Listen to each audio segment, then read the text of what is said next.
Hey guys, welcome back to another tip of the week.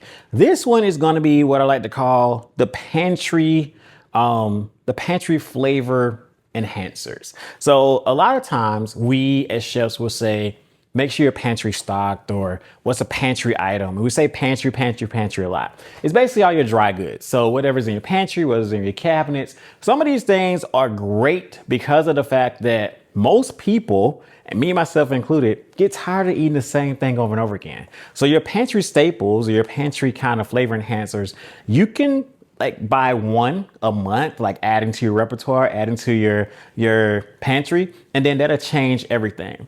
I would say one, if you like a lot of soups, a lot of sauces, you do a lot of marinades, really, if you do anything that's going to be like a soup, sauce, marinade, any of those things, get you some seasoning. So this actually improves a lot of the flavor profiles. It's a lot of amino acids and things inside of it. And it's basically like an extra oomph. Also, if you're in Asian countries, this is all over, or if you go to a lot of Asian grocery stores, you also can get some really good soup base. And that will also do some of that same thing, just like a flavor enhancer there.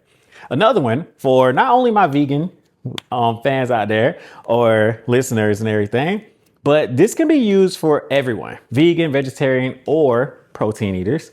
And this is nutritional yeast. So I do use this a lot in a lot of vegan dishes. I use it in my Buddha bowl that you will see if you watch the different recipes that come out.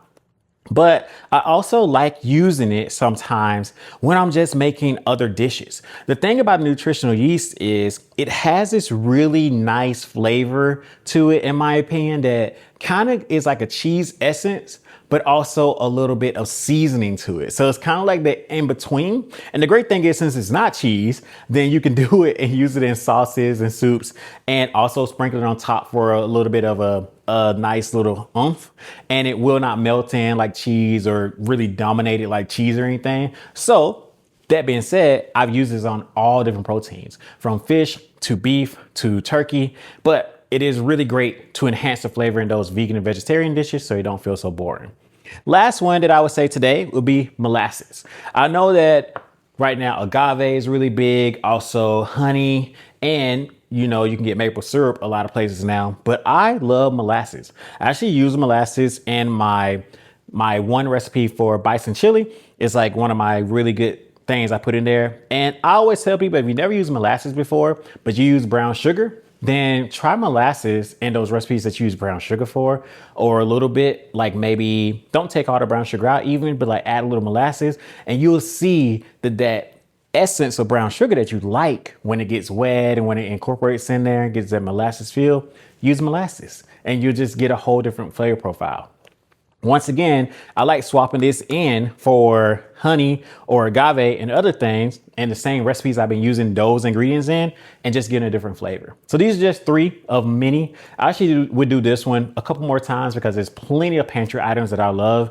And just like, if you don't like it, you get rid of it, but try it. And they're usually super cheap or on the cheaper side. And this can change all of your recipes because you won't have to eat the same thing over and over again. All right. Hope you enjoyed today's tip of the week, and I will see you next time. Don't forget to like, subscribe, and comment down below. Let me know, what items are you using? What's your favorite pantry items? Let me know. If I haven't tried it, I'll try it next time. See you later. For watching today's episode. I hope you enjoyed it and maybe even learned something. You know what to do next. Please hit those like, share, and subscribe buttons below and have a great day.